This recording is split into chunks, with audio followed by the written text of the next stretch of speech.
السلام علیکم ورحمۃ اللہ وبرکاتہ۔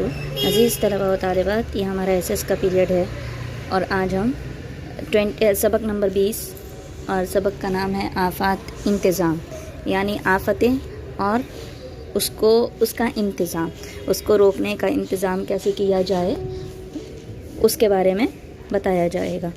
سب سے پہلے ہم اس کا مختصر سی تمہید دیکھ لیتے ہیں، جیسے ہم ہمیشہ باندھتے ہیں۔ تو آفتیں جو رہتی ہیں وہ یا تو قدرتی ہوتی ہیں یا انسان کی بنائی ہوئی ہوتی ہیں، یا تو قدرتی ہوں گی یا انسان کی بنائی ہوئی ہوں گی، یا تو اچانک سے آئیں گی یا ہلکے ہلکے کر کے آئیں گی، جس سے ماحول میں اس کا اثر ہوگا، تو ساتھ ہی ساتھ تباہی بھی کرے گی، یا تو انسان کی بنائی ہوئی ہو، چاہے وہ قدرتی ہو، وہ زمین پر تباہی تو مچائے گی ہی۔ تو ہم پہلے اس کی قسمیں دیکھ لیتے ہیں کہ آفات کی کتنی قسمیں ہیں۔ تو آفات کی قسمیں دو ہیں، ایک تو قدرتی آفات اور انسان ساختہ آفات۔ انسان ساختہ آفات، ساختہ کا مطلب بنانے والا، تو انسان کی بنائی ہوئی آفات۔ تو سب سے پہلے تو یہ دیکھیے کہ آفات کے خطروں سے ہم بہت ہی اچھی طرح سے واقف ہیں کہ کس طرح سے اگر آفت آتی ہے تو اس کا کیا خطرہ ہوتا ہے، کیا ڈر ہوتا ہے اس کا، ہے نا، اور اس کے بچاؤ کے لیے، وہ آفات سے راحت کے لیے کچھ سوچنا پڑتا ہے، کچھ تدابیر جو سوچنا ہم سب کی ذمہ داری ہے، اور تو ان کو ہمیں جاننا ہوگا۔ تو دیکھیے قدرتی آفات میں کیا کیا آتا ہے۔ سیلاب ہو گیا، آندھی، سونامی، قحط، زلزلہ، آتش فشاں، جنگل کی آگ وغیرہ، یہ تو قدرتی آفات ہیں، جس میں سیلاب، آندھی اور سونامی اور قحط کی پیشن گوئی کر سکتے ہیں کہ سیلاب آنے والا ہے، سونامی آنے والا ہے، یا آندھی آنے والی ہے تیز، یا پھر قحط پڑنے والا ہے، اس کی پیشن گوئی کر سکتے ہیں۔ اس کے بارے میں پہلے سے لوگوں کو وارن کیا جا سکتا ہے۔ لیکن جو زلزلہ ہے اور آگ جو لگتی ہے وہ، اور جنگل کی جو آگ ہے وہ، اس کے بارے میں کوئی بھی پیشن گوئی نہیں کر سکتا، اس کے بارے میں کوئی بھی نہیں بتا سکتا کہ آپ لوگ محفوظ رہیے، زلزلہ آنے والا ہے، محفوظ رہیے، جنگل میں آگ لگنے والی ہے، تو ان سب کی پیشن گوئی کوئی نہیں کر سکتا۔ تو یہ ہو گئی قدرتی آفات۔ قدرتی آفات جو ہے ان میں سے تھوڑوں کی ہی پیشن گوئی کر سکتے ہیں، جس سے ہم بچا سکتے ہیں اپنے آپ کو۔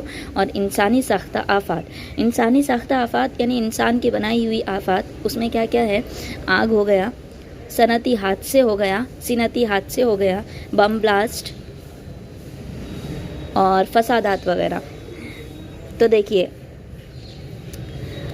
انسان کی بنائی ہوئی آفات، اس میں آگ لگ سکتی ہے، فیکٹریز وغیرہ ہے، میل وغیرہ ہے، کارخانے ہیں، اس میں آگ لگتی، کس کی وجہ سے؟ ہماری وجہ سے لگتی ہے نا، انسان کی بنائی ہوئی ہے نا، اس میں قدرتی تو لگتی نہیں ہے۔ اور پھر صنعتی حادثے جو ہے، یعنی ٹیکنیکلی جو بھی رہتے ہیں، اس میں حادثہ ہو جاتا ہے، آگ وغیرہ لگ جاتی ہے، یا جو بھی ہوتا ہے۔ پھر بام بلاسٹ جو ہوتا ہے وہ بھی ہمارا ہی ہے، قدرتی تو ہوتا نہیں ہے، قدرت نے تو بام بنائے نہیں ہیں۔ اور اسی طرح سے فسادات وغیرہ جو ہوتے ہیں وہ بھی انسان کے ہی بنائے ہوئے ہوتے ہیں۔ اب دیکھیے قدرتی آفات، سب سے پہلے ہم پڑھیں گے سیلاب کے بارے میں۔ قدرتی آفات ہم نے بہت سب بتایا ہے، پڑھے ہیں کہ قدرتی آفات یہ ہوتے ہیں۔ اب ہم سیلاب کے بارے میں دیکھتے ہیں کہ سیلاب کیا ہے۔ تو سیلاب کا عام طور پر ہم ایسا مطلب نکالتے ہیں، سیلاب کا مطلب ہمارے ذہن میں یہ ہوتا ہے کہ بہت بڑا علاقہ، زمینی علاقے کا مسلسل کئی دنوں تک پانی میں ڈوبے رہنا، اسے ہم سمجھتے ہیں سیلاب، ہے نا۔ زیادہ تر لوگ سیلاب کے حادثے کو دریا کے ساتھ جوڑ لیتے ہیں کہ سیلاب ہے، دریا سے آیا ہے یا جو بھی ہو۔ جب دریا کا پانی ساحلی علاقوں سے گزر کر زمین کے قریبی علاقوں کو ڈبا دیتا ہے نا، ہم کیا سمجھتے ہیں کہ سیلاب جو ہے وہ دریا کے ساتھ جڑا ہوا ہے، اور جب دریا کا پانی ساحلی علاقوں سے گزر کر قریب کے زمینی علاقوں میں جو آتا ہے، جو زمین کے علاقے ہیں اس کے قریب، تو وہاں پر سیلاب آ جاتا ہے۔ تو یہ دیکھیے سیلاب ایک قدرتی حادثہ ہے اور مسلسل برسنے والی بارش کا نتیجہ ہوتا ہے۔ سیلاب قدرتی حادثہ ہے، اور ہمیشہ لگاتار بارش ہونے کی وجہ سے سیلاب آ جاتا ہے۔ انسانی سرگرمیوں، سیلانی نظام اور زمین کی ڈھلوان وغیرہ باتوں کو نظر انداز کر کے کیا گیا تعمیری کام بھیانک شکل اختیار کرتا ہے اور بڑی تعداد میں جان و مال کا نقصان ہوتا ہے۔ زمین کی ڈھلوان، جہاں پر ڈھلوان والے ایریے ہیں وہاں پر پانی آ جاتا ہے، تو اس طرح سے اگر اس کو مد نظر رکھ کر تعمیری کام نہیں کیا گیا تو وہ ایک بھیانک شکل اختیار کرتا ہے اور وہاں پر ہمارے جان اور مال کو نقصان ہوتا ہے۔ اچھا، اب اس کو روکنے کے لیے کیا کریں؟ ہم کو بتا دیا ہے، دیکھو یہ ہے انسانی ساخت قدرتی آفات ہے۔ اب ہم کو اس سے بچنے کے لیے کیا کیا جائے؟ جب کوئی پریشانی آتی ہے تو اس سے بچنے کا راستہ بھی تو ہوتا ہے نا۔ تو یہاں پر دیکھیں اب بتا رہے ہیں کہ کیا کریں۔ تو محفوظ مقام پر اپنی قیمتی اور نجی ضروریات کی اشیاء لے جائیں اور پناہ لیں۔ کوئی محفوظ مقام جہاں پر آپ محفوظ ہو وہاں پر اپنا سامان وغیرہ لے جائیں اور آپ کی جو پرسنل ضروریات ہیں، چیزیں ہیں، اس کو آپ وہاں پر لے جائیں اور وہاں پر آپ کچھ دن تک یا کچھ مہینوں تک آپ وہاں پر پناہ لیں، وہاں پر رہیں۔ پانی خشک ناشتے، موم بتی اور لالٹین وغیرہ پلاسٹک کی ڈبی میں دیا سلائی کے ساتھ میں رکھیں۔ تو بول رہے ہیں کہ خشک ناشتے جو رہتے ہیں، جیسے ہم لوگ کھاتے ہیں چیوڑا وغیرہ، وہ ہو گیا، اور ایسی جو چیزیں رہتی ہیں خشک ناشتے، وہ ہمیشہ اس وقت اپنے ساتھ رکھیں تاکہ ہم کو گھر سے باہر نہ نکلنا پڑے اور تاکہ ہم کو کھانے کی تنگی نہ پیش آئے۔ اور پھر کہہ رہے ہیں کہ بچوں کو بھوکا نہ رکھیں، بچوں کو اس درمیان بھوکا نہ رکھیں۔ سیلاب کی واپسی پر پانی ابال کر پئیں۔ جب سیلاب واپس ہوتا ہے، سیلاب جا رہا ہے، ختم ہو رہا ہے، تب اس وقت پانی ہم کو ابال کر پینا چاہیے۔ ریڈیو، موبائل ہمیشہ ساتھ رکھیں، ہمیشہ ریڈیو اور فون اپنے ساتھ رکھیں۔ فون تو ہمیشہ ہم کو اپنے ساتھ رکھنا چاہیے، یا تو پھر اپنے ساتھ نہ بھی ہو تو ہم کو، میں نے آپ کو جیسے بتایا تھا، تو اب وقت پر میں آپ کو امپورٹنٹ پوائنٹس بتاتی رہتی ہوں، تو فون ساتھ میں رکھیں، اور نہ ہو تو گھر میں کسی فیملی ممبر کا، 2 فیملی ممبرس کے فون نمبر آپ کو یاد رکھنا ضروری ہے۔ تو سانپ سے احتیاط رکھیں، وہ خشک جگہوں پر آ سکتا ہے، اس لیے بانس کی لکڑی ساتھ رکھیں۔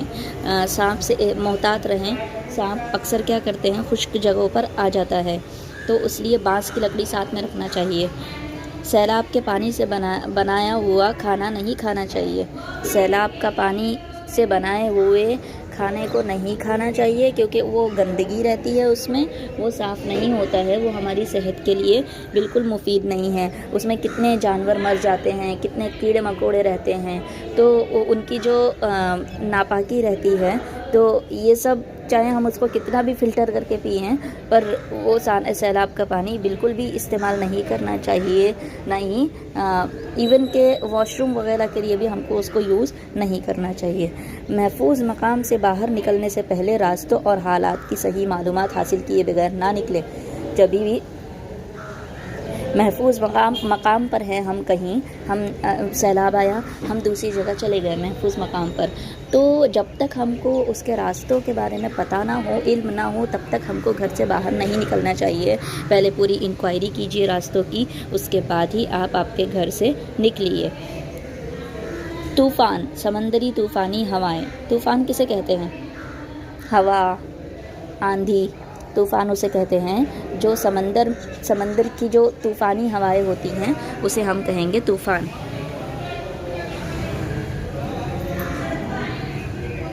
اچھا دیکھیے، یہ تو تھا کیا کریں، ہے نا، میں نے آپ کو بتایا کیا کریں۔ تو ریڈیو، فون ہمیشہ اپنے ساتھ رکھنا چاہیے، موبائل ہمیشہ اپنے ساتھ رکھنا چاہیے، اور سیلاب جب واپس ہوتا ہے تو ہم کو وہ پانی ابال کر پینا چاہیے، بچوں کو بھوکا نہیں رکھنا چاہیے۔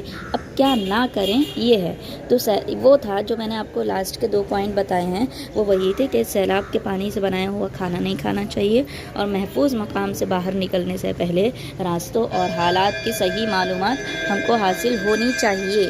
تو یہ آج کا ہمارا سبق تھا، امید کرتی ہوں کہ آپ کو سمجھ میں آ گیا ہو۔ سوری فار ڈسٹربنس، آج تھوڑا ڈسٹربنس ہے، اس کے لیے میں آپ سے معافی مانگتی ہوں۔ تو یہاں پر آج ہمارا سبق پورا ہوتا ہے۔ السلام علیکم ورحمۃ اللہ وبرکاتہ۔